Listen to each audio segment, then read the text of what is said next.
Hello, everyone, and welcome to the Rennie Center for Education Research and Policy's annual report on the condition of education in the Commonwealth. This year, we are looking at investing in educators, how Massachusetts can support teachers through the pandemic and beyond. To get us started, it is my privilege to introduce the Rennie Center's Chair of our Board of Directors, Celine Coggins. Celine?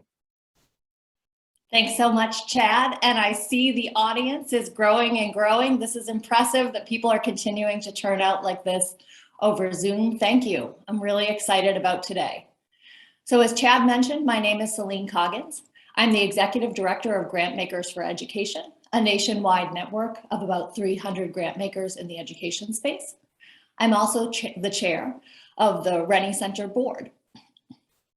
I'd like to welcome you to the Rennie Center's 2022 report on the condition of education in the Commonwealth. This is the 9th year of the condition of education, and that in itself is something to celebrate. I see it as an essential part of the secret sauce of Massachusetts education success nationally. Even in difficult times like now, we look at the data and use that, even when the trend lines aren't all pointing up, to identify the highest leverage ways to support kids and critically to support educators. At a time when many of us working in education policy, and I speak for myself here, are feeling disconnected from the day-to-day experience of schools after 2 years of limited chances for visits. This report is grounded in what practitioners and students are experiencing in real time. To do the research for the report, the Rennie team observed in the many schools you'll hear about today. They convened a teacher advisory council to make sure they got the perspective of educators right. This is what all of us in decision-making seats need right now. COE, as we call it, plays a central role in fulfilling the Rennie Center's mission to ensure educational decisions are based on deep knowledge and evidence of effective policymaking and practice. Its goal is a more coherent vision for education improvement that puts every child, especially those that have been historically neglected and marginalized, on a path to college, career, and life success. A key piece of COE is our action guide, which provides recommendations for statewide action. This year, as Chad just mentioned, the report is called Investing in Educators: How Massachusetts Can Support Teachers Through the Pandemic and Beyond. This is so needed right now. As most of you know, I've spent most of my career working with educators. There has never been a time that has been so challenging for so many educators as this one. The report identifies the types of supports teachers need now to both persevere in their own work and to address the varied and intense needs their students have entering the 3rd year of the pandemic. So much is being asked of teachers right now. In spite of the odds, the education workforce, from early educators to K-12 teachers to college and university professors, has gone above and beyond to support the Commonwealth students during this turbulence, but educators are stretched thin. Leading students through uncertain times has caused isolation, stress, and burnout. Research shows that 1 in 4 K-12 teachers was considering leaving their job at the end of last school year, and it seems like that number continues to rise. At this moment in time, it is critical to help teachers navigate these challenges, not by putting more on their plates, but by bolstering structures designed to assist them. In the 2022 Action Guide, we relay findings from research. Number 1, on immediate support to address student needs in the wake of COVID-19. Number 2, on ongoing support that facilitate continuous learning and growth. And finally, on pipeline, strategies for preparing prospective teachers to address the long-term effects of the pandemic. Too often, even in pre-COVID times, educators have been relied on to drive improvements in the education system by taking on new responsibilities and adjusting their practice with little input, agency, or support. In this report, Rennie aims to shift that narrative, looking not at what teachers can or should do now, but how we can invest in educators to lead to better and more sustainable practices in the future. I'm now delighted to turn things back over to the Rennie Center's Executive Director, Chad Dontremont, to get us going and fully introduce the report. Thanks, Chad. Thank you, Celine. Much appreciated. And I'm delighted to be here and have a chance to speak with everyone on Zoom, although I do hope we will soon be able to again host this event in person as we look forward to our 10th anniversary. Allow me please to say a quick word about the Rennie Center and the COE project itself before handing things off to the team to provide a full review of this year's report. The Rennie Center views itself as an action tank, pairing original research with on-the-ground practice to promote effective change within schools and classrooms, and then share these experiences to inform statewide policy conversations. As I look back across the last few years and the challenges posed by the pandemic, I believe the work of the Rennie Center is more important than ever. As researchers, our team engaged to uncover new information that informs policy and practice. As conveners, we bridge the gap between stakeholders within the education system, leveraging our trusted part in constructive policy conversations. As expert advisors, we share what we know from our research and on-the-ground experience with policymakers and other leaders to achieve large-scale systems change. And as capacity builders, we help educators around Massachusetts and beyond use evidence-based practice to drive improvements within the education system. The Rennie Center is uniquely positioned within the Massachusetts education landscape to bring together knowledge from the field, from across sectors, and from around the country to find workable solutions to pressing educational problems. As we strive to recover from the COVID pandemic, the Rennie Center provides a central space for all of us to work together. As Celine mentioned, our annual report on the condition of education in the Commonwealth is critical to fulfilling the Rennie Center's mission. If we can back up one slide, please. This includes a data dashboard that tracks a range of indicators on educational access, key inputs, engagement in schools, and equitable outcomes for students. An education guide that provides research-informed recommendations for state actions to improve learning, and a series of activities to share these findings, including today's release event. This year's COE Action Guide builds on our ongoing efforts to support communities and districts in recovering from the pandemic, including our Back to School Blueprint, a series of interactive guides to support school leaders and practitioners in implementing new approaches to learning, and our study of a year in the life of Somerville Public Schools, documenting successes and lessons learned from school closures. Both of these resources are available on the Rennie Center's website. If we advance the slide, please. More specifically, the 2022 report explicitly examines how we can better support educators during COVID while not losing sight of the need to continue the hard work of confronting and remedying the inequities that have long plagued our education system, inequities that have existed long before COVID. As Celine mentioned, we are not, let me emphasize that, not seeking to add more things to teachers' plates. The last 2 years have been incredibly demanding, and educators have gone above and beyond. Asking them to do more is unimaginable. Rather, we ask, how can we build and strengthen support systems that provide educators with the time, space, and resources needed to adapt practices to the continually changing demands of the profession? Of course, this is easier said than done. And in a moment, it will be my privilege to introduce Rennie Center Senior Associate Sophie Zamarripa, who will share further findings from our research and examples of current programs, schools, and community-based organizations who are already doing this important work. But before I do so, please allow me a few thank yous.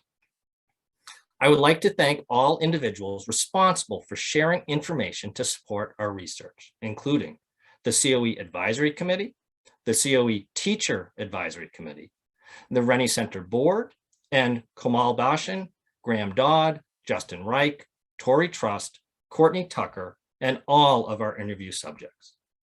And especially thanks to our 2022 program exemplars, including Amherst Pelham Regional Middle School, Revere Colleague to Colleague, Boston Public Schools Telescope Network, Great Schools Partnership, 5 District Partnership, Lawrence Community Works, and Lawrence Working Families Initiative, Project Coach, Sposato Graduate School of Education. Thank you all. We know you have so much on your plates, and taking time to meet with us and share the great work you're doing is invaluable for us to be able to document it and share it with the field. And now, please allow me to introduce Sophie to present the 2022 COE Action Guide in full. Sophie? Thanks, Chad. Hi, everyone. Good morning. Thank you for being here today. My name is Sophie Zamarripa, and I'm a senior associate at the Rennie Center. It is my privilege to present the 2022 Condition of Education Action Guide to discuss actionable strategies and share relevant data on how to support the Commonwealth's educators. Before I begin, I wanted to acknowledge the hard work of my Rennie Center team. Thank you to Megan Volsey, Erica Lee, Laura DeZorni, Chad Dontremont, Catherine Rossio, and Corinne Thomas. This work would not be possible without your tireless contributions.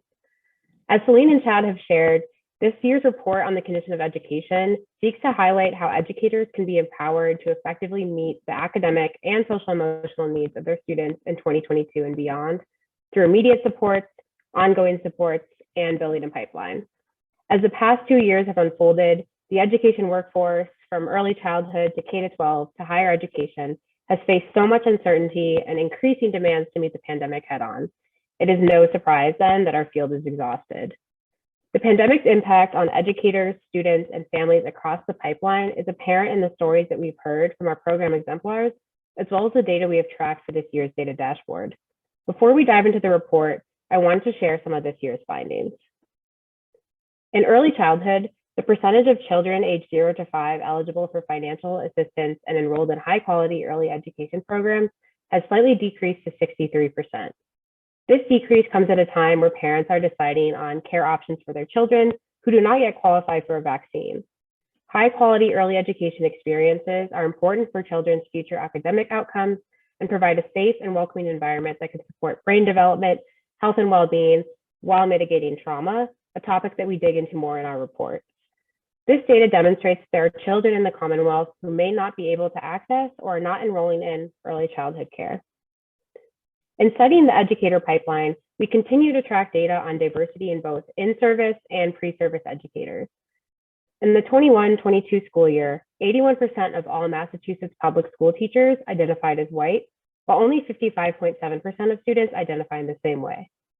The highest gap exists between Hispanic Latinx students and their teachers at an 18% differential. In teacher preparation programs, white enrollment continues to dominate. However, in 2020, Hispanic Latinx enrollment was the highest it has been since we've tracked it, at 5.8% of all teacher candidates in Massachusetts. This year's action guide details different alternatives that ensure teachers of color are increasingly represented in the classroom. Moving on, for kindergarten through 12th grade, the chronic absenteeism rate spiked for all students from 13% to 17.7% in 2021. Within this spike, almost 1 in 3 English learners were chronically absent.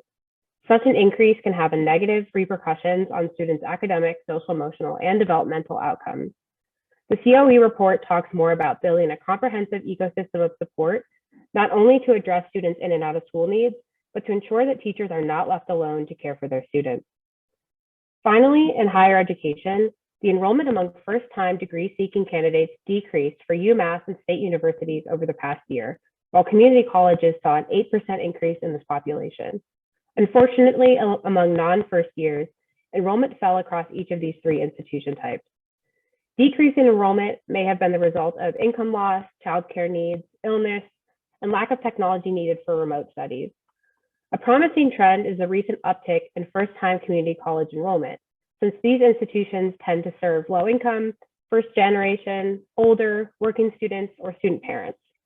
This is good news, but still not back to the pre-pandemic rate. You can see these indicators and many more located in our 2022 data dashboard and within the text of the action guide. So with all of this context in mind, let's dive into the report.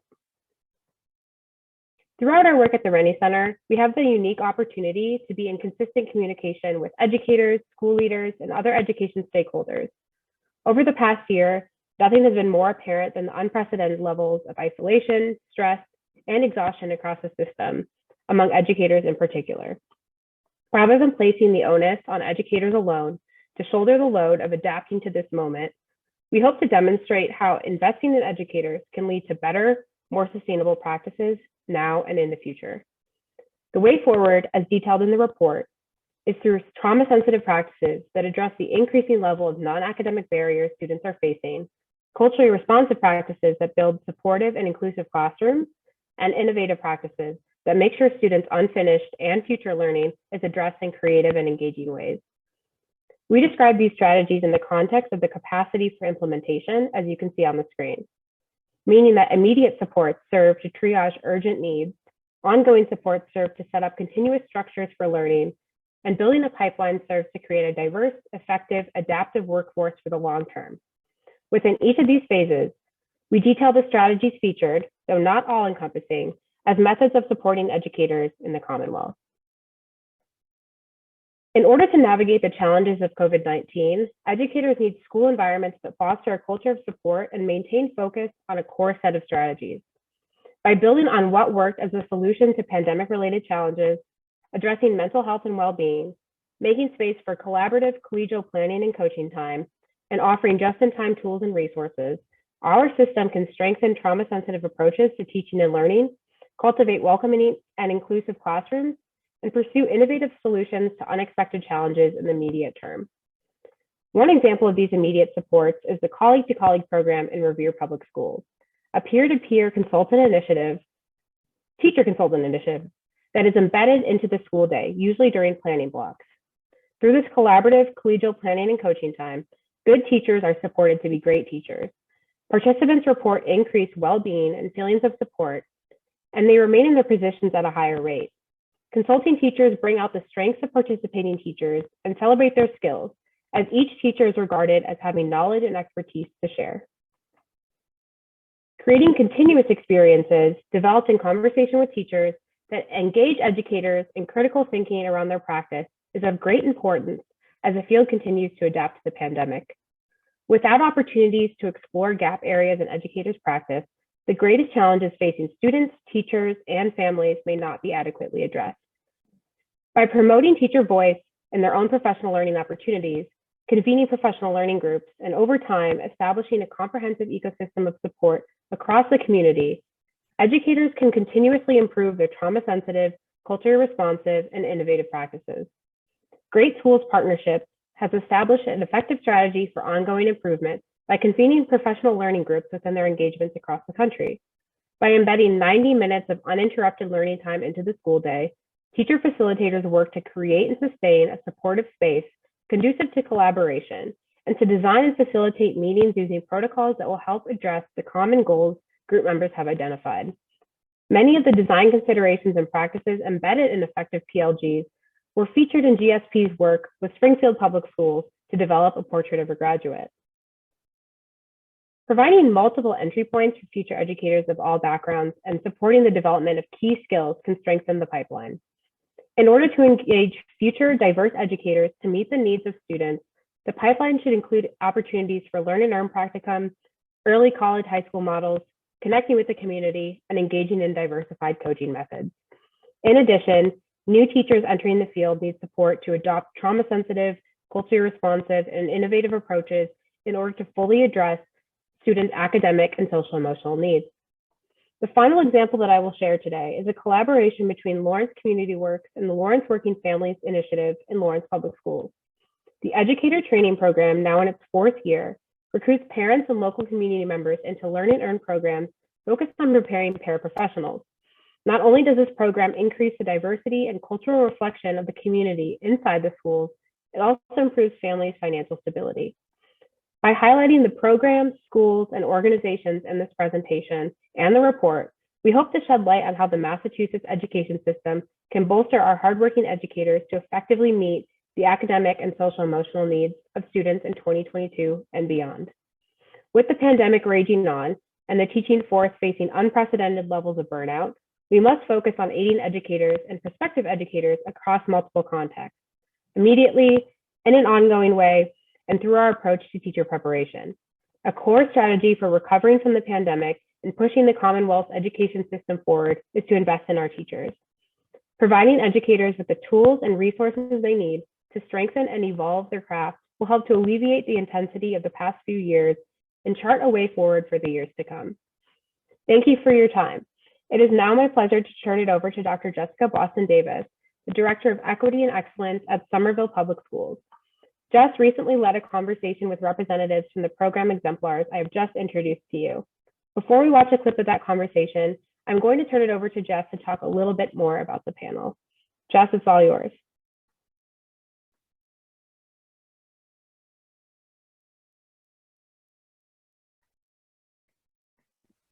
Thank you, Sophie.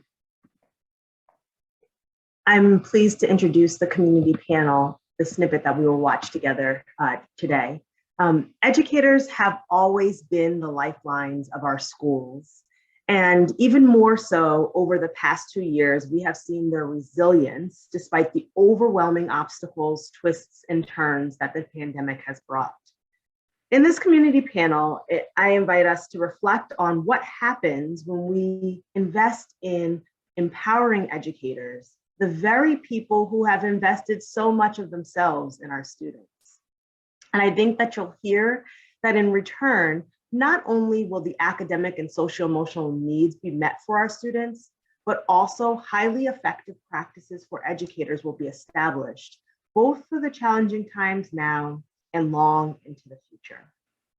So with that, please enjoy this snippet of the community panel, and I hope that you will view the full panel at a later time.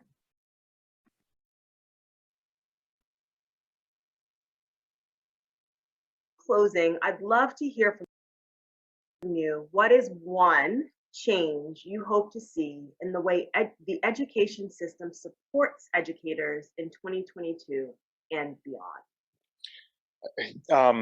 My answer to this question changed a little bit as I heard from my colleagues on the panel, and so I'll say that inherent in our definition of equity is the notion of raising voices and seating and acknowledging, seating and sharing power. And I think first and foremost for me, if there's anything that we've learned and discovered over the course of this very challenging last 2 years, is that it's important for us to acknowledge and give each other permission to say that these 2 years have been really hard.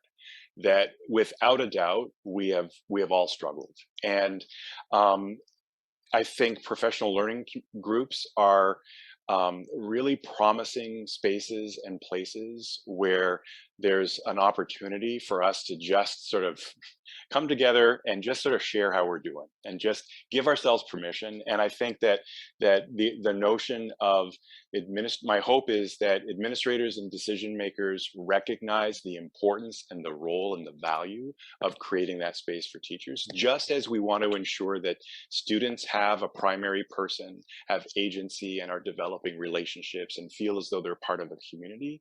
It's really important to ensure that we're tending to that and ensuring that we're supporting teachers. Okay, to Lawrence with Marinella and Catherine, can you share?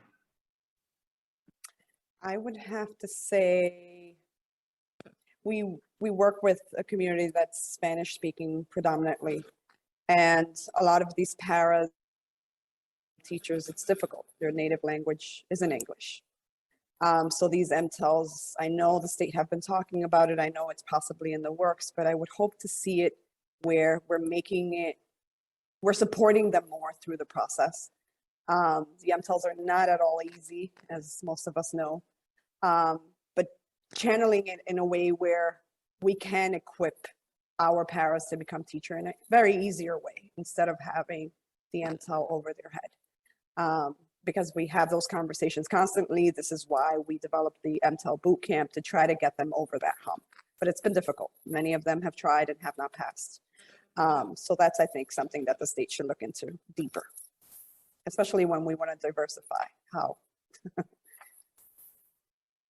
Yes, I agree to that too. And as well, keep supporting every educator now with these hard times, and again, like more training, more also materials and all that support that they need to be able to do it.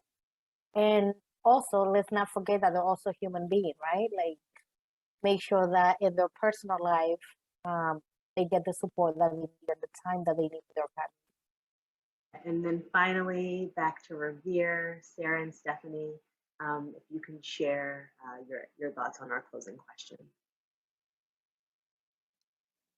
So I echo what everyone said. I think we teachers need more grace. They need more time. In that spirit, I think we need to bring the level of personalization that we want for our students to the adults. And I think we need to prioritize giving teachers time and space to direct their own learning, to set meaningful goals, both personally and professionally, and then be given that space as part of their job to work on that and to really dive deep into the adult learning that needs to happen to improve education for our children. This question is really difficult for me because I can think of about 700 things I'd like to see change. To narrow it down to one feels really difficult. But I would piggyback on what everyone has said, and obviously that theme of, educators are humans first, and we need to continue on in that way, even after hopefully eventually the pressure of this pandemic comes off a bit. But I would also just say, if I'm going to dream really big, what I would love to see happen in schools is just an actual effort to make a really positive culture of feedback.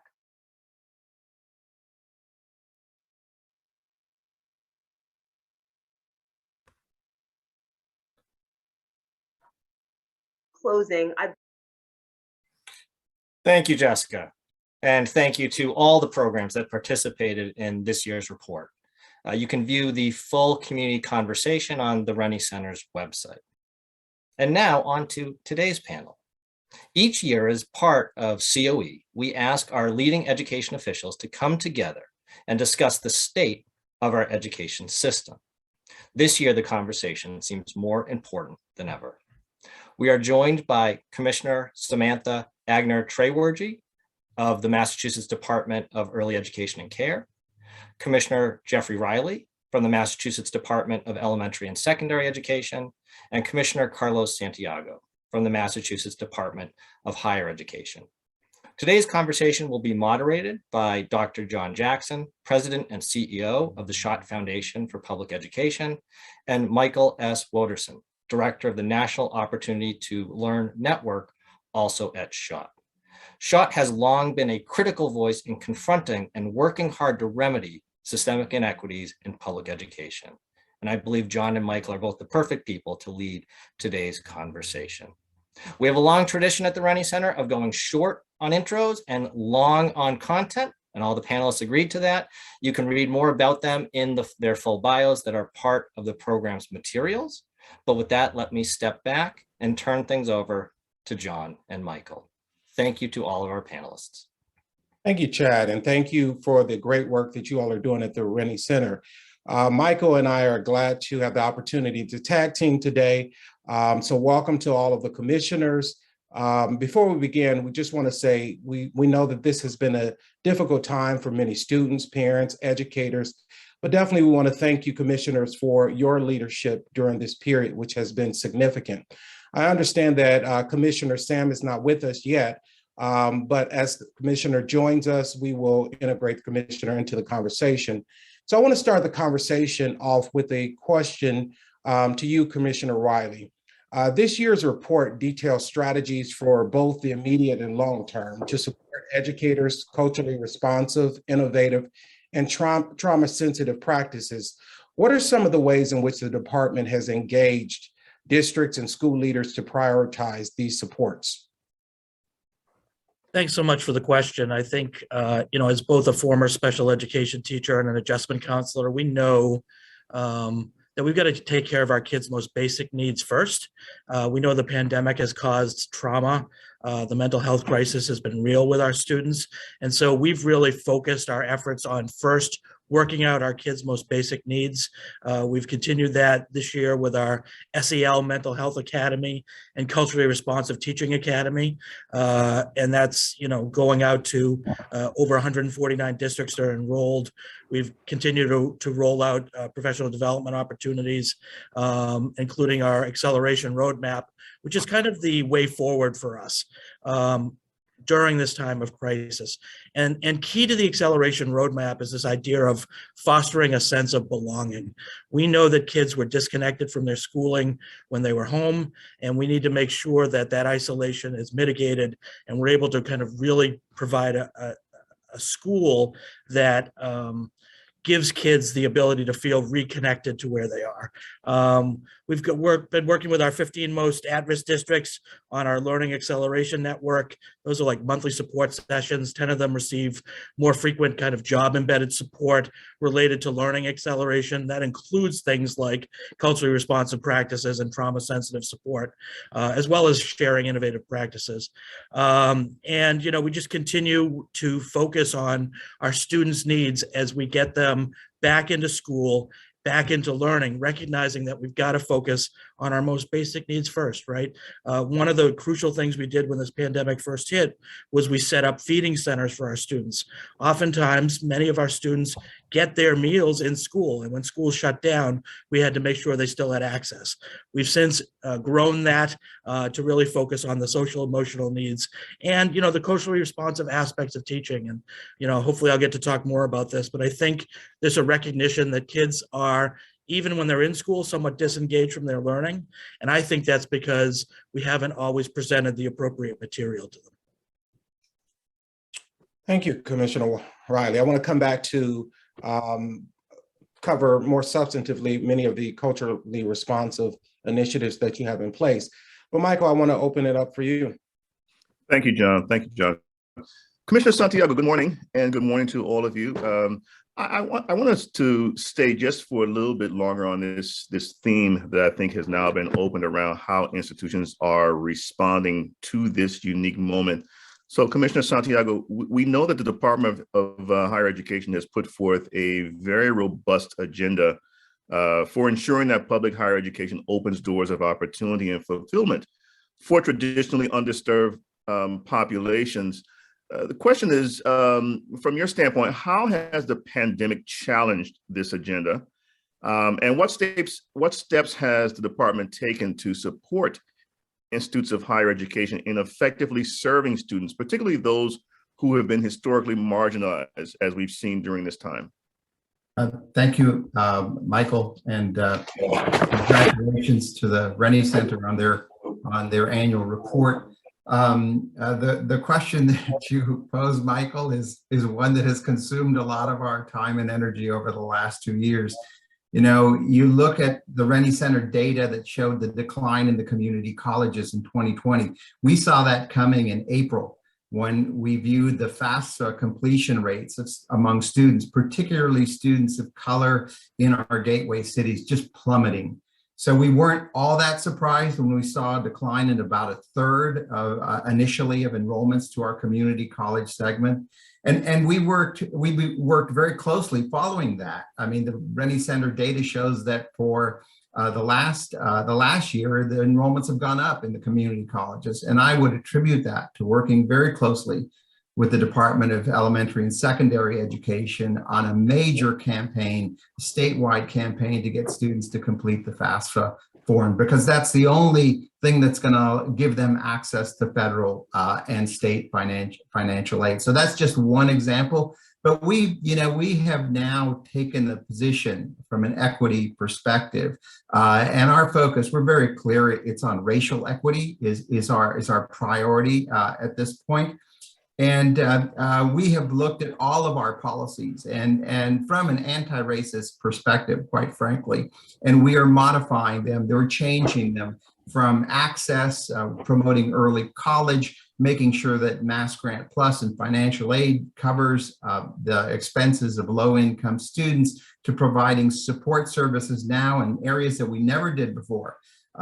Basic needs, looking at homelessness, hunger, mental health issues among college students. And we do focus a lot on the community college segment because it is where 2/3 of our students of color that graduate from Massachusetts high schools are. So we think we're meeting students where their needs are greatest. And I have to give a real shout out to the institutions, the public institutions that have stepped up and done this work, and the collaboration with other government agencies has been critical. So thank you for the question. Well, I want to say welcome to Commissioner Agner Treywergy, Commissioner Sam. It's a pleasure to have you this morning. Just want to bring you into the conversation and start with a question around your work in early education. Early education child care centers have faced immense challenges throughout the pandemic, especially as children under 5 years of age aren't eligible for vaccination. In what ways has your department's strategic action plan changed to address the importance of child and youth outcomes that come from quality early education programs? Thank you so much for having me, and for and to the Rennie Center for congratulations on I think some seminal work in how we support educators. I appreciate this question, and I want to give just a moment of background of how the strategic action plan came to be. I started just a few months before COVID in this role, and just to give you an idea of what EEC's role is in the Commonwealth, we oversee, as you mentioned, about 7,500 childcare providers in the state, as well as of an investment in communities to support children birth to 8. So I think that as we have, as I got to know the Commonwealth and traveled in my first few months back and forth, understanding the context that's so unique in Massachusetts. I have grown up here, but spent my professional career in Chicago before coming back for this role. We developed a strategic action plan that passed the day the state went into the Commonwealth went into a state of emergency, but really helped understand, I think, some critical components of the work that really helped ground us as we've been trying to rebuild and recalibrate through a recovery period. The strategic action plan focuses, and I think parallel to the way some of the report highlights, on educators as a critical component of the childcare system.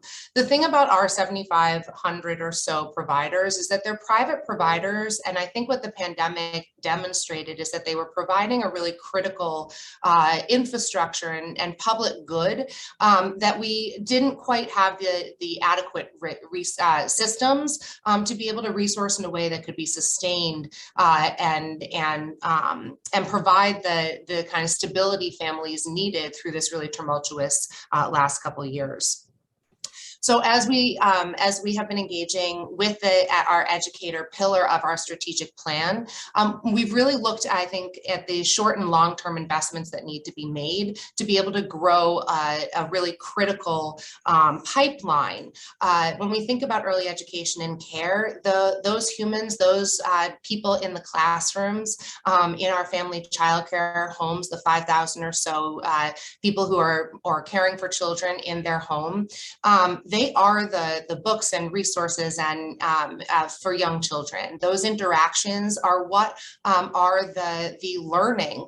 The way you talk about building with blocks is how children are learning in those early years. And so making sure that we have a pipeline of well prepared, well compensated, and a career trajectory for people entering this really fragile field has been a critical component of the way we've invested in our strategic plan throughout the recovery period.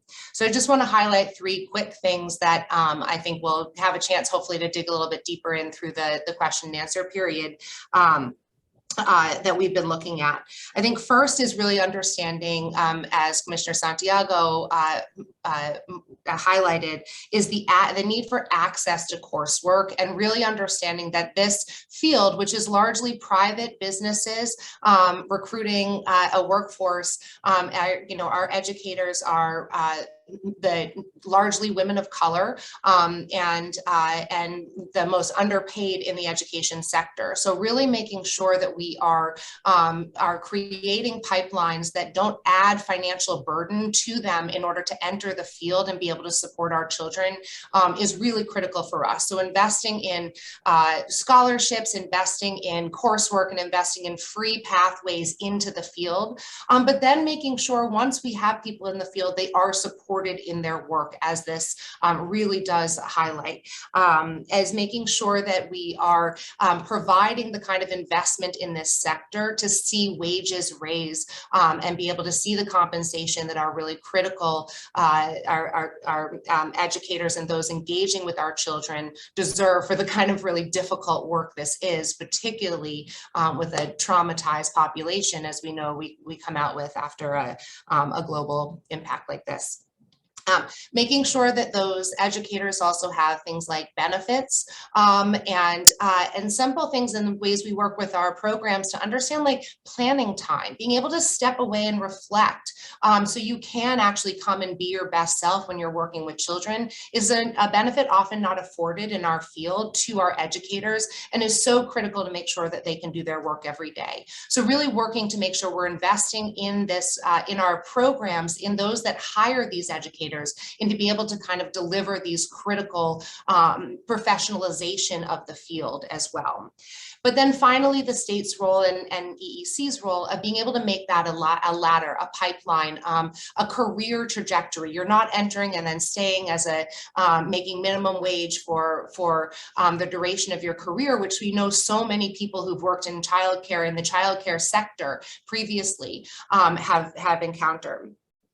And so I think that making for us developing a professional licensure process of a credential, an EC credential that helps verify and build that professional expertise you need over time. Because as we know, and as we've been talking about, it's both the knowledge that you need, but also the experience, and that is invaluable when you're learning about how to work with children over time and be able to show up and help your peers enter the field and grow their competency as well. So looking at a competency-based professional licensure is something EEC is looking for in the long term, medium to long term, to be able to help make, as we build a recruitment of this workforce, build the career pathway that can really help make this a profession as well. I want to say one more thing as we talk about this, and then I will close the first question. But I think one thing I want to highlight is when we talk about the workforce, I know there's a terminology question in our field that is always confusing, of where we talk about early education and care and when we're talking about childcare. When I'm talking about childcare, and our strategic action plan really does lay this out, is an infrastructure. It's really, we're talking about the programs, the childcare programs that are not in schools, they're sitting outside, they're independent businesses, but what is delivered inside that is the early care and education. Much like we talk about schools and colleges, that what's delivered inside that by those professionals, that is the education. And that's much like when I talk about personally the childcare infrastructure, but making sure that our professionals can deliver the high quality early care and education that's critical for our children to be successful in the long term. So thank you so much. No, thank you. All substantive and critical points. Thank you. So this, I think, gives us a great point to sort of segue into this question around balancing challenges with important aspirations. And I want to invite all of our panelists to weigh in and respond to this next question. So when we think about the phases of support that were just highlighted in the COE report, the immediate, ongoing, and building a pipeline, the question is, how do you think about balancing how you respond to the urgent needs, many of which we've already heard, alongside building up a stronger system of support for our teachers, for our students, and for our families as we move forward? So again, I want to invite all of you to weigh in. So I think at DESE, we're incredibly proud of the resiliency that our educators have shown during this really tumultuous time. But it's also made us realize that we can't go back to what was business as usual.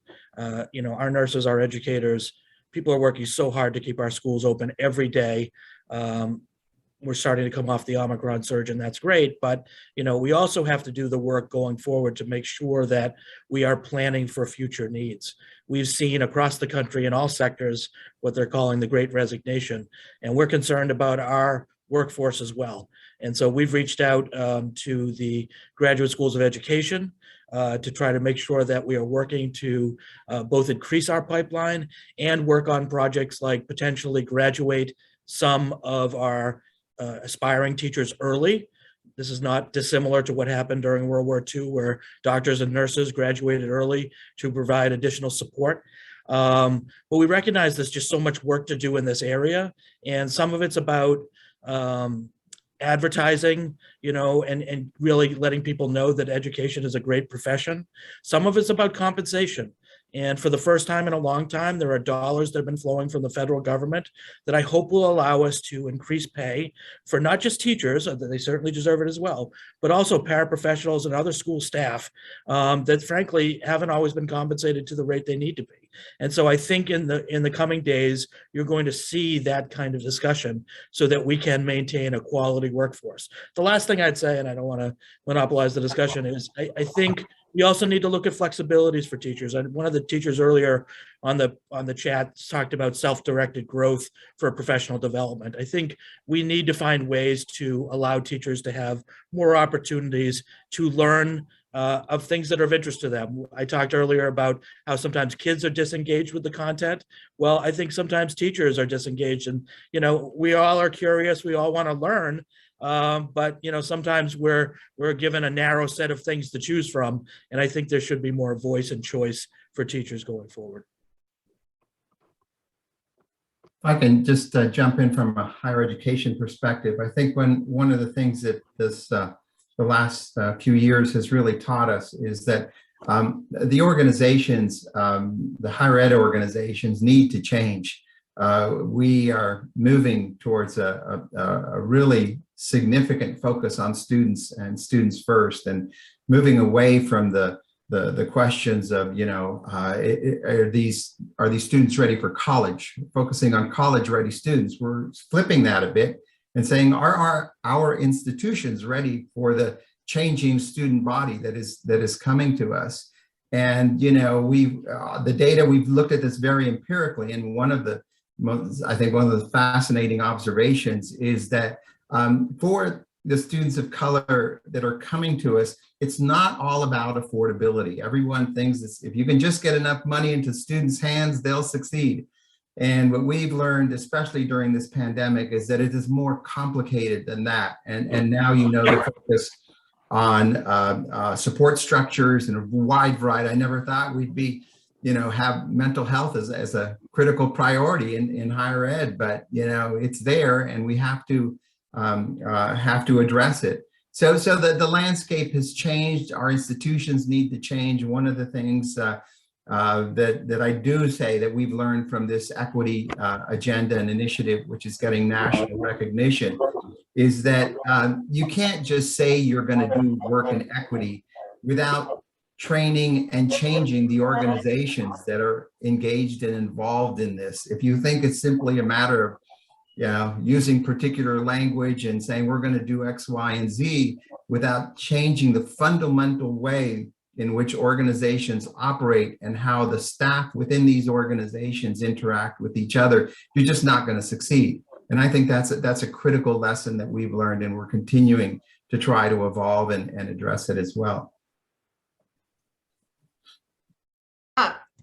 Yeah, thank you for the question. I think this is really critical. And I think right now the urgency of, much like every sector, the thing that I hear most often from our providers and from the workforce is how the workforce crisis is impacting everyone, in that when we don't have enough staff works longer hours, whether that be a director stepping into a classroom, whether that be a family childcare trying to accommodate more children, and that's stressful for everyone. And so I think our immediate efforts are really trying to figure out two specific strategies to try to help alleviate that burden and enter have people enter the field.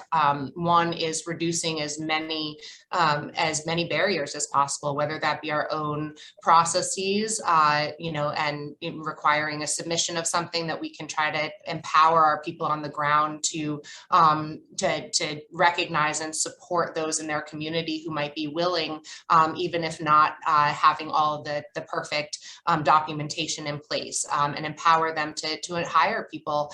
But then also, and I think Commissioner Santiago's point is really well taken, also build those on the ground resources to help navigate these systems that are unfamiliar to people. So we have, I think when you're entering a new profession or you're entering a new workforce, just figuring out how to call a community college and ask about the coursework that you would need to get in there can be difficult. And we hear from our field consistently that recruitment from those who work on like the career coaching side, that there are questions they can't answer because we're not really a system in childcare. We're building a system as we recover. And I think, so we've built a professional pathways coaching resource that will help people who are interested in joining the field to be able to call and learn what community colleges. They help match someone to the community college person who can help them navigate that specific coursework in their area. They help them connect with a professional development entity that will help get that hour or two of coursework that are training that would be needed to maintain that competency. And so really help build those human resources to be able to help new people and additional workforce into to be able to alleviate, we know, the real overburden that everyone is feeling right now. A common theme within this discussion has been the need for change. We can't go back to the way things were in the past. Can each of you talk a little bit about what innovations must we sustain and further advance in order for Massachusetts to remain a leader in education delivery coming out of the pandemic?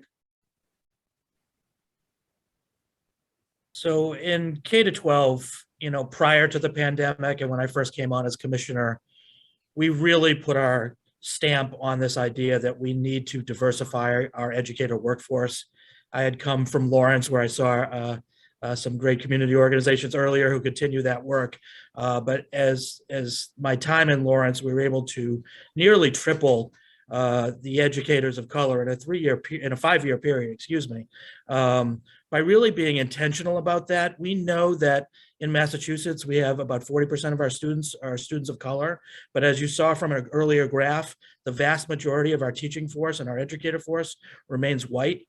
And we know the benefits that come with having a diverse workforce. The research is there that, one student of color that sees just one teacher that looks like them before 8th grade is more likely to graduate from high school and have better life outcomes. The research is clear, and yet we have not moved on this. I'm proud to say when I first came in as commissioner, this is kind of our top priority. And we've done many things in the space. We provided tangible financial support and incentives to recruit and retain teachers, things like college scholarships for undergraduates and paraprofessionals, loan reimbursement, signing bonuses for teachers, relocation allowances. And the one that's not talked about a lot, but I think you're going to hear more about, is something we did in Lawrence called mortgage assistance, where new teachers, many of them were Lawrence High School graduates, went to college, and we were able to get them to come back to work in the district and connect them to the NACA program, which, essentially if the mortgage rate today is 4%, we were able to get our new teachers' mortgage rates at 1 or 2%. Which is just an incredible deal with no down payment, no closing costs. And essentially our Lawrence college graduates were moving back in and paying less than they would to rent in Lawrence. And now many of those teachers and administrators have sold their first house.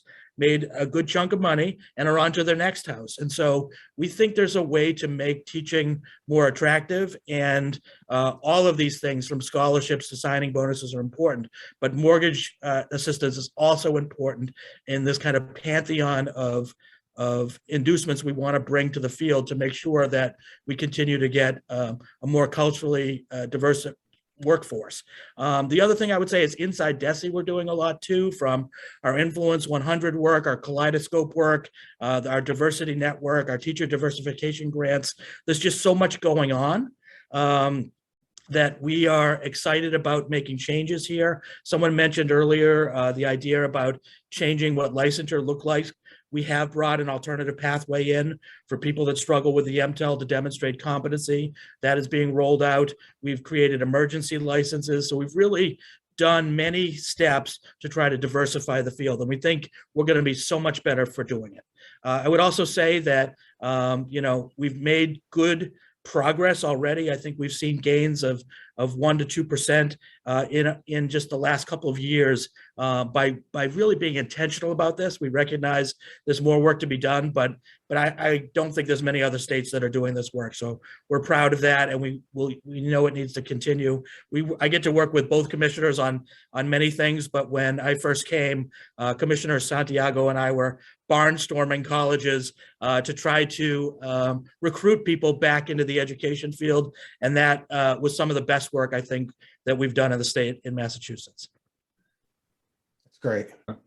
Let me follow up on Commissioner Riley, and there's not a lot of barnstorming going on lately. Since March 2020, unfortunately. I really look forward to those visits. We focus our innovations in 3 particular points of intersection, critical intersection for students. The first is access, getting them into college. And we work very closely with the K through 12 school districts, the early college programs. We now have 5,000 students participating. We know it makes a huge difference. They will go on to college at higher rates than other students if they know and have had a college experience in high school. The data is very, very clear. We are shooting to grow that to close to 25,000 students. So it's a very ambitious initiative. The Mass Grant Plus program really focuses on affordability. We have, our goal is to eliminate unmet need for low-income students in our public institutions. And we have gotten very close to doing that in the community colleges, and we'll continue to expand it as well. We have, admissions programs, revamping admissions, moving away from the SAT to an SAT optional, which has shown a couple things. It has diversified our state universities at the entry level more than we had anticipated. And those students are succeeding at rates or higher rates than those students that took the SAT. So the question is, why did we have that exam? And we're questioning everything, and it's making a huge difference. The whole focus on supports, on student supports, is also going to be essential, because the second intersection point is retention. We're losing too many students. We get them in the door, it's a revolving door, and they wash out. And we have to make sure that we approach that from a student support perspective. There's a lot of investments going on in that area. And then the third intersection is graduation, making sure these students accumulate their credits through a seamless transfer system that we have across our public institutions, so they can go on and do whatever they want to do, whether it's to go on in schooling or go into the workforce or whatever their life ambitions are. So the innovations, we look at them very critically and from a empirical perspective, and ask ourselves continually, is this working? And if the decision is no, it's not working the way we anticipated, we'll move in a different direction pretty closely. But some of the innovations, the Mass Grant Plus, early college, they are paying off big dividends now, and we hope that that's going to continue. Outstanding. Commissioner Sam? Yeah, I would say I think that this last 22 months has forced so many innovations in this sector, and I would say for me and for the people I hear across the country, that it's just been, I think we've all had to think differently, and like my colleagues here, trying to focus on the ways we innovate and being strategic and thoughtful about that. I would say that there are two big areas that we've been trying to innovate in, forcing some different thinking specifically. One is around how we look at the childcare sector and the burden of the financial burden of childcare. I think that one of the things that has happened as we look at trying to recruit, having childcare, the childcare sector offer wages that can have well-trained, well-compensated, be attractive to well-trained, well-compensated workforce, takes revenue when you're talking about a private business. And all of our revenue comes from families with young children. And so to not overburden families of having to do that, we've had to think really creatively of using an infusion of federal funds differently for people who've never engaged in the public sector in many ways before. And so really looking at trying to think about incentivizing and sustaining and infusing those funds that would create stability, prevent more businesses in our sector from leaving, and prevent and creating more access challenges. That's been a really, that's been an opportunity for us to innovate and think differently about moving from this, the burden of operating the services for young children to parents alone, to trying to think about what is the public responsibility and how do we think about sustaining it over this really critical period, as we're trying to get people back to work and trying to get some sort of stability in our communities, needing this critical infrastructure to be able to serve that role.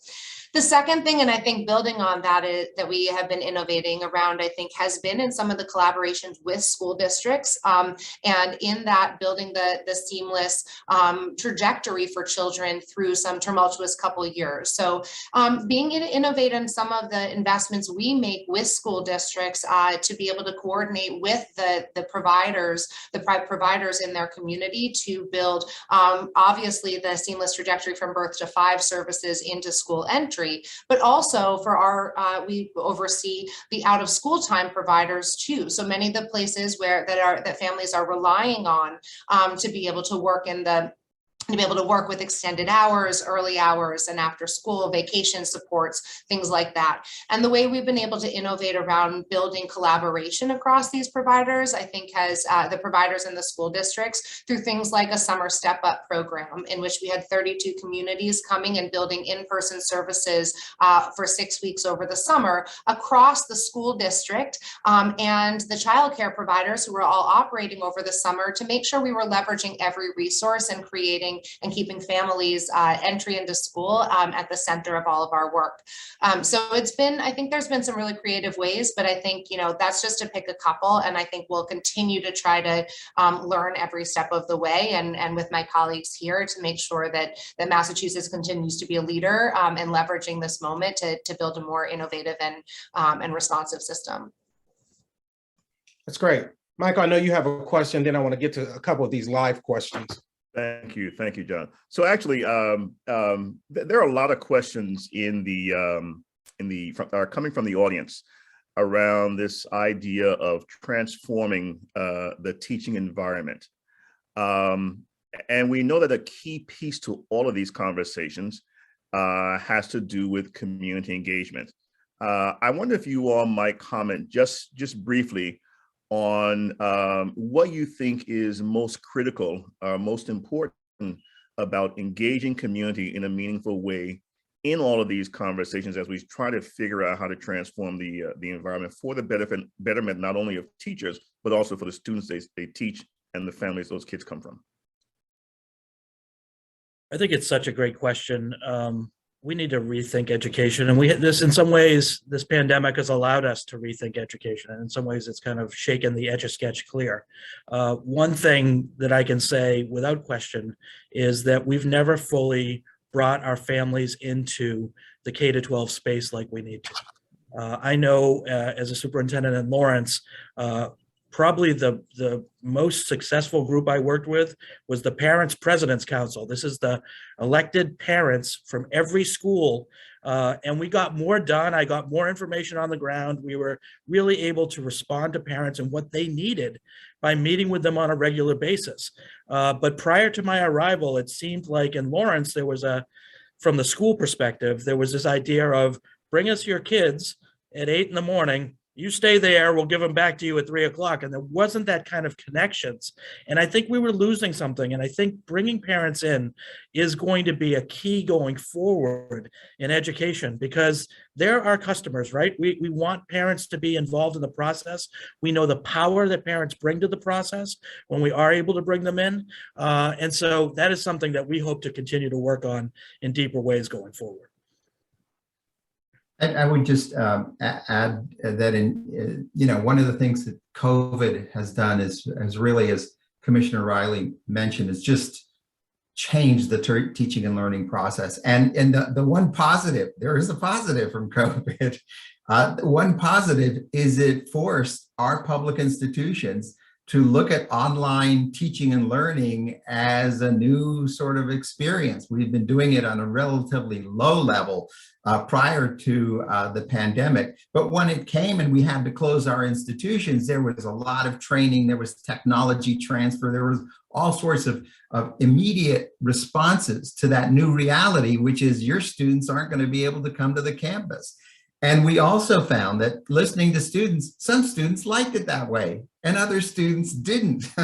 Some wanted to go back to face-to-face. Others said, no, I kind of like this. And that really got us thinking that we need a better mix of face-to-face and online and remote learning. And we need to be good at both and have, strong educational experiences in both areas. So, when people ask me, is there any positive that has arisen over the last 2 years, I say, well, it has changed the way we think about teaching and learning, and realize that, if we're going to serve students and really do that seriously, you got to listen to them, and you have to take into account what they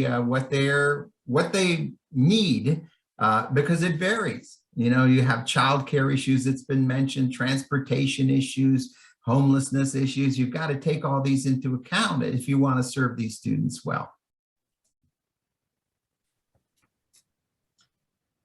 Yeah, I think that one of the things that actually EEC had been really focused on prior to my coming, and I think that the pandemic has really highlighted the need for investments not only in the educators themselves, but also the conditions that they're working in.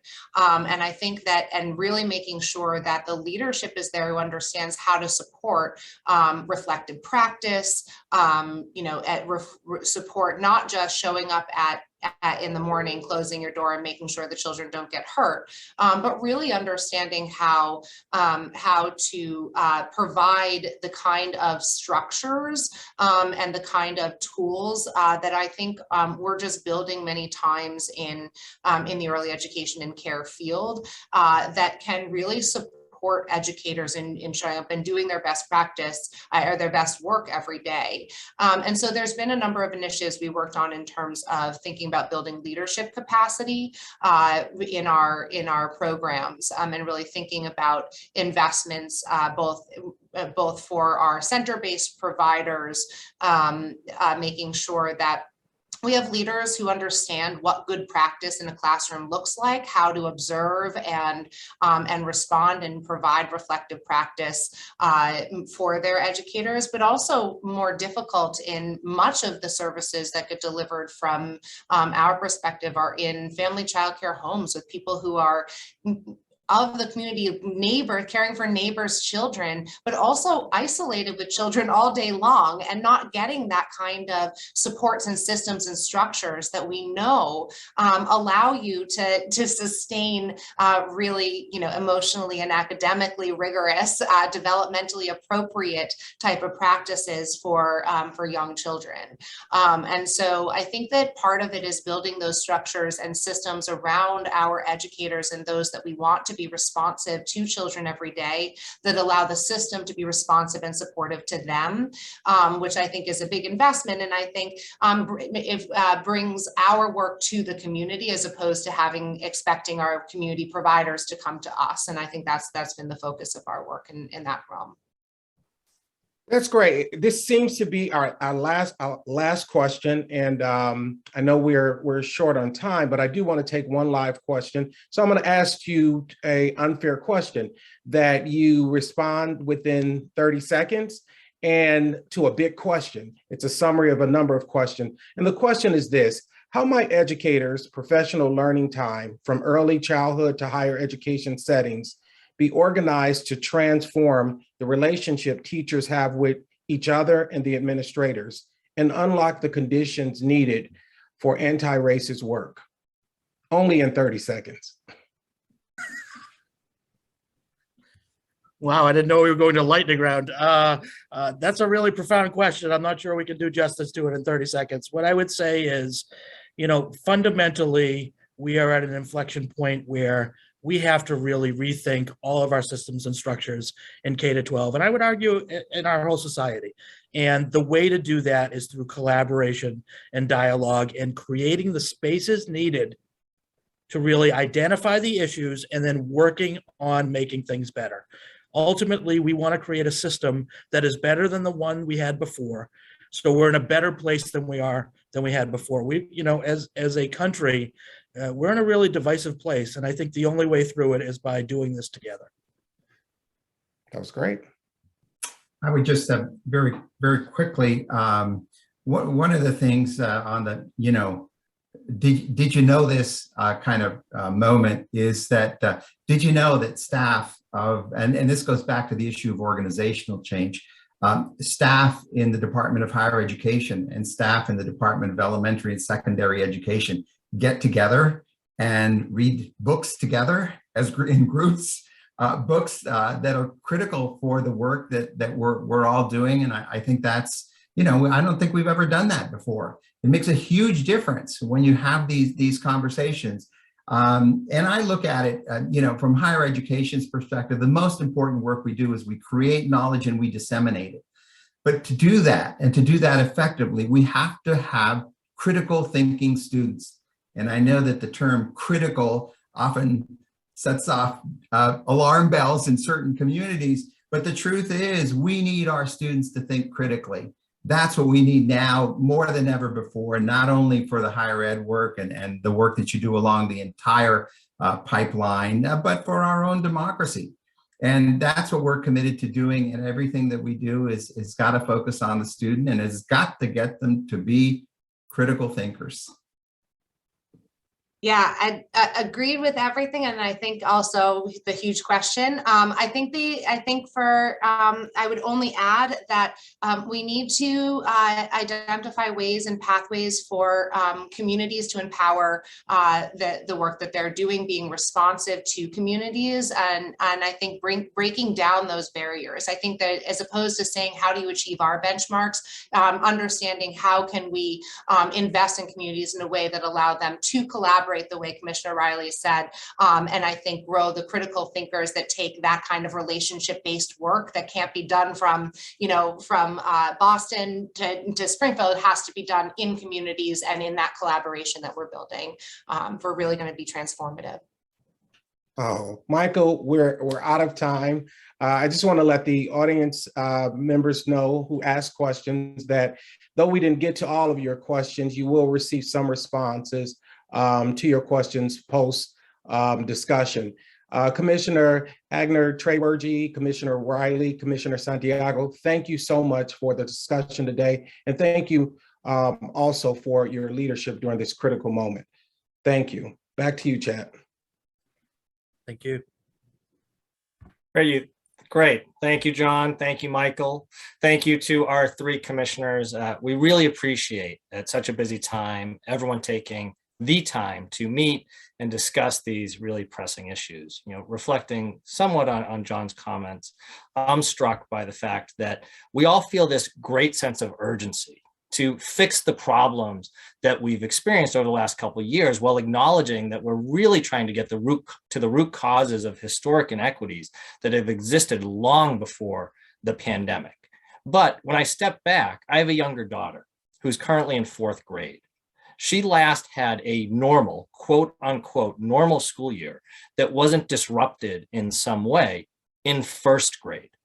The idea that this problem will be fixed tomorrow or next week, or even by the end of the school year, I think is nearsighted.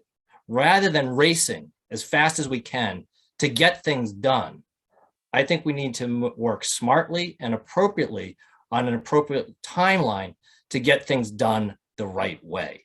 And that will allow us to do the fundamental rethinking of these systems that Commissioner Riley suggested. It's too important not to do it right. With that, thanks again to our commissioners and to our moderators. I do want to acknowledge, as John did, that all the questions that were posed will be answered. We will follow up with the commissioners and their agencies and post them publicly, and we really appreciate people asking them. It's great to push the conversation forward. And at the Rennie Center, we will always readily admit we may not have the answers to everything. We may even be wrong on some things, but we are committed to continuing to work to try to find ways forward. With that, let me transition and introduce our Secretary of Education, Jim Pizer. Jim has been a regular presence at the COE release event. He always comes and provides open and candid feedback and reflections on where he thinks our current system is and what the administration is planning in the year ahead. We think it's an invaluable part of the day's event and really appreciate his willingness to engage. Secretary Pizer, thank you. The floor is yours.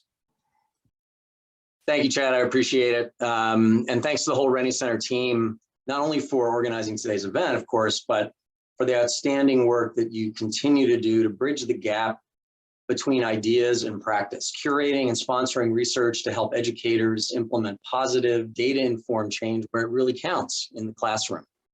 I also want to thank you for including me in this annual event for the past 7 years and giving me the opportunity to offer some closing remarks today, which I suspect will probably be my last such benediction. Several times in years past, I've used this time slot to offer an overview of the governor's budget proposal. Unfortunately, since the budget will be unveiled later today, it's just a few hours too soon to run through the numbers. So instead, I'll try to provide something of a retrospective on the Baker-Polito administration's education program, including some of its major accomplishments and ongoing priorities, which will, of course, be reflected in the FY23 budget, as well as other initiatives, including our plans for allocating Federal American Rescue Plan or ARPA funds. But first, I'd like to thank all educators on this call and those who are working today in our early education programs, elementary and secondary schools, and colleges and universities. As I'm sure you're all tired of hearing, COVID was not in anyone's playbook 2 years ago, but it has dominated the lives of students and staff since that day back in March 2020, when everyone was asked to stay home for what we all thought would be just a few weeks at most. The fortitude, flexibility, compassion, and just plain hard work that educators at all levels have demonstrated and continue to display even now is a testament to their unwavering commitment to the well-being of their students and their communities. I'm deeply impressed, although not surprised, by your response to this crisis. And I know I speak for the governor and lieutenant governor when I tell you how deeply grateful we are for your service to the Commonwealth. Despite the challenges of COVID, both past and present, there is much that we've accomplished together since 2015, when Governor Baker was sworn into office. And when I say together, I include the legislature, the education agencies represented here today, nonprofit and philanthropic organizations, including the Rennie Center, of course, municipal officials, providers, schools and colleges, and of course, students and parents. As the governor said last night, the progress we have made is the product of collaboration and ultimately trust. Trust that we are all working towards the same end, improving the lives of our children and giving them opportunities for lifelong success and fulfillment, while creating stronger communities and a more prosperous and equitable Commonwealth. Yes, there have been disagreements along the way, but we should all count ourselves lucky that we live in a state where we can disagree and still come together to get things done in the public interest. This is certainly one of Governor Baker's greatest legacies in a time of national division and unrest. Looking back 7 years to January 2015, there were two overarching challenges. First, although Massachusetts' education system was and is consistently ranked #1 in the United States when it comes to overall academic achievement and degree attainment, our improvement has stalled, and we were often near the bottom when it came to persistent gaps between and among our communities and demographic subgroups.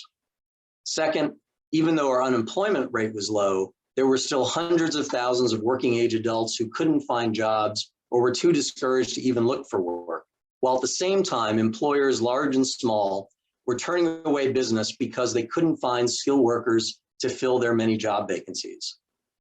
The bottom line was that despite the success of the Commonwealth was experiencing, both educationally and economically, there were underlying issues that were putting our success at risk and jeopardizing our hopes for a more just and equitable future.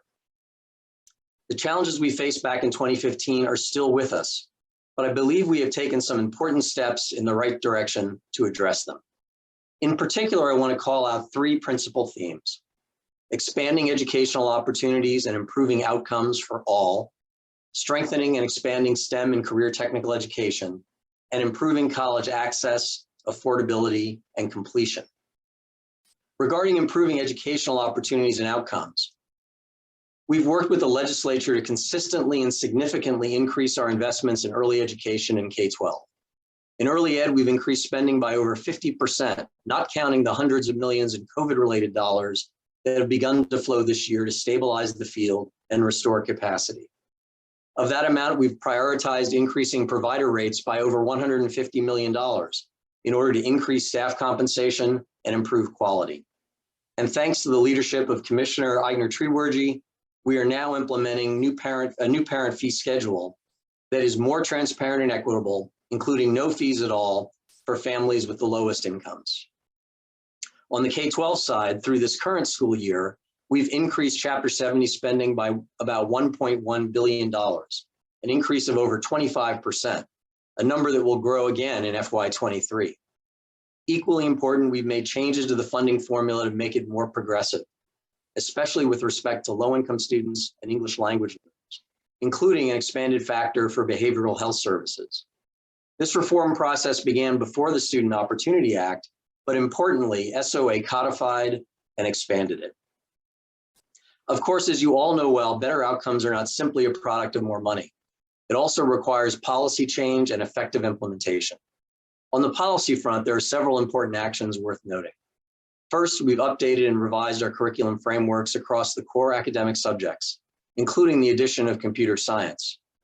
Second, we relaunched MCAS, taking the best of our original tests and integrating next generation assessment models, while at the same time transitioning to fully computer-based administration.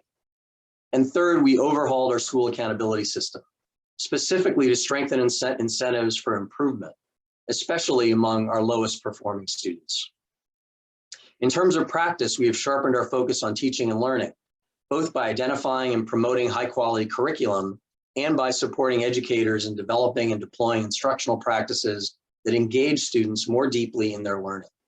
Equally important, under the leadership of Commissioner Riley and his team, we have made diversifying the teacher corps and school leaders a top priority, as the Commissioner noted during the panel discussion. The strengthening and expansion of STEM and career technical education has been another central theme of this administration since day one. In the early days of the administration, Governor Baker formed the Workforce Skills Cabinet, bringing together the Secretariats of Education, Labor and Workforce Development, and Housing and Economic Development, in order to coordinate and integrate policies, programs, and resources to address the state's skills gaps. A central building block of the Workforce Skills Cabinet was the development of regional blueprints to establish the priorities of the 3 state agencies and local communities and organizations within each of 7 regions. Each blueprint identifies high impact industries, industry sectors and occupations in order to guide the development or expansion of aligned educational and career pathways. Using these blueprints, we set out to invest strategically in expanding career technical programs in relevant trades and developing new early career innovation pathways in critical industries. now up and running in over 50 high schools.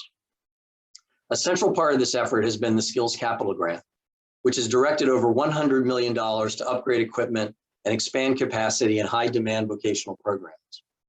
Today, there are 7,700 more students enrolled in Chapter 74 Voc Tech programs than there were in 2015, an increase of over 15%, even as overall public school enrollment has declined.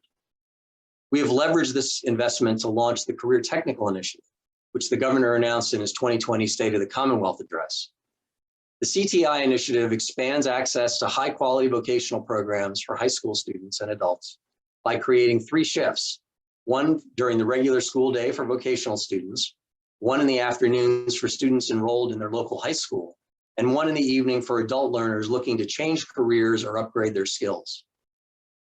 Working with the State STEM Advisory Council, we also mobilize resources to increase opportunities for applied learning and paid internships in STEM fields, while launching STEM Week to galvanize public and private resources and to generate greater awareness of STEM career opportunities, especially among girls and young people of color who have long been underrepresented in these rapidly growing sectors. And finally, in higher education, under the leadership of Commissioner Santiago, we have sharpened our focus on access, affordability, and completion, all within a resolute focus on equity. 2 important initiatives stand out. First is early college, a joint project of the Board of Higher Education and the Board of Elementary and Secondary Education. Early college provides well-designed, supportive pathways for high school students who might not otherwise be on track for college to get the academic preparation and support they need to be ready for post-secondary success, including the ability to earn college credits at no cost while students are still in high school. Our 31 officially designated early college programs, now in over 40 high schools, are primarily enrolling students of color and first-generation students, the vast majority of whom are meeting mass score college readiness requirements while successfully completing credit-bearing college courses. And most encouraging, early college graduates are enrolling in college at significantly higher rates than their peers. A second major higher education initiative has been the expansion of financial aid. Since 2015, we have increased state-funded scholarships by over 40%, more than ever before, which has enabled us to launch Mass Grant Plus, as Commissioner Santiago mentioned, a last dollar need-based grant that enables thousands of low-income undergraduates to attend Massachusetts public colleges and universities without having to take on debt for tuition and instructional fees. You'll be hearing more about an expansion of Mass Grant Plus later today. Finally, working in partnership with the legislature, we enacted almost $1 billion in higher ed bond authorization and reoriented our building program to focus on the multi-billion-dollar backlog of deferred maintenance across almost all our public higher education campuses. In addition to adopting a fix it first mantra, we established a new process for making strategic investments in major projects, focusing on regional economic and workforce development priorities, maximizing space utilization, and aligning with campus and system-wide strategic plans, including the equity agenda. I think there's a lot to be proud of here. And even though we may have lost some momentum during COVID, we have continued to make forward progress. And I'm optimistic that we'll pick up the pace as we continue to emerge from the pandemic. Even with our successes, there is much work to be done. First and foremost, we must use the state and federal resources at hand at both the state and local level to help all our students get back on track, academically, developmentally, and emotionally. This work has already begun, but as Chad mentioned, it is far from over. Our students and our staff will need time to fully recover. But acknowledging that we must be patient and persistent cannot dampen our sense of urgency about accelerating the path forward as best we can. Among other things, this includes continued investment in childcare and early education to expand affordable access and to support the development of new delivery models that are better aligned to the needs of parents and employers in the so-called future of work. As part of this recovery process, I want to pay special attention to early literacy. Before the pandemic, only about half of our young students could meet grade level expectations in reading, which may be the most important foundational skill that all our children need to succeed in school and ultimately in life. The sad truth is we have made very little progress in improving reading proficiency over the years, and the early data suggest that COVID may have made things much worse for our youngest learners. We have to redouble our efforts to ensure that all children receive regular screening through 3rd grade and have access to high quality, evidence-based reading instruction, including phonics. And finally, we need to reevaluate our public higher education finance system, especially in light of shifting demographics, changing needs and expectations of students and employers, and a more challenging competitive environment. This work has already begun at the Board of Higher Education, but needs to continue and deepen in order to ensure a public higher education system that is strong, sustainable, and affordable. When I first became Secretary of Education, I said that we needed to value both continuity and change. A year from now, when there will be a new secretary standing before you, hopefully not on Zoom, it's my hope that they will bring new ideas and new energy to this work, while at the same time embracing and extending the work that all of us have done together, not just under this administration, but stretching back through many prior administrations and legislatures. In the meantime, there's a lot of work on our plate and a lot of good and hard work that needs to be done to fully restore our education system, to help our children and learners of all ages reach their goals and fulfill their potential, and to build a better, stronger Commonwealth that we can all be proud of. Thank you very much. Now back to you, Chad. Secretary Pizer, once again, thank you for being with us and for sharing your thoughts, both on the work that has happened through the administration since it came into being, as well as where you see some of the challenges remaining. I want to share with you, I could not agree more. And hopefully this year's action guide captures the comments you made at the end of your remarks. Right now, we need immediate action. I don't want to gloss over that. It's immediate action that is focused, that is manageable, and that's impactful to support educators and address students' most pressing needs. We also need that tied to an ongoing strategy that sees the full path forward to recovery so we can continue to work on it in the months ahead. And then finally, we need a long-term plan that puts us back on the path to restructuring our educational system to fully address deep-rooted inequities and ensure that all students, especially those who have been historically marginalized, find success in school, in work, and in life. I want to thank the Secretary. I want to thank our commissioners. I want to thank our moderators, all of the programs that participated in this year's COE release event. I also want to make special note and thank the Rennie Center team. This would not be possible without all of their great efforts. That includes Laura DeJourney, Catherine Razio, Corrine Thomas, Erica Lee, and especially lead author Sophie Zamarripa and contributing author Megan Volsey. Producing this work at a time where it hits, when it will inform budgetary decision-making and policy decisions for the year ahead is tricky, and it doesn't always lead to the most fun holidays. And I really am grateful for the commitment the Rennie Center team has in making sure that we're doing work that helps improve our education system. Today's event is just one item in a whole slew of activities that we do as part of what we call COE Week. Previously released was our panel discussion with community representatives to highlight program exemplars featured in this year's report. We have also released our data dashboard. This presentation and the full action guide are now on the Rennie Center's website, where you can find all of those materials. And coming up, we will be releasing a list of resources that allow readers to apply many of the strategies and models featured in this year's action guide in their own work. In the chat, you can see a link to the COE Week materials to follow up. Please continue the conversation, tweet, contact us directly, keep questions coming. If you want some time to reflect and enter them in later, you can reach out to us at info@Rennie Center or through Twitter. We're happy to add them to the list, and we'll be following up and posting answers to all of those questions publicly. And once again, thanks to everyone, and especially a last thanks to our audience for hearing about our report and participating in today's event. Thank you, everyone. Have a great rest of the day.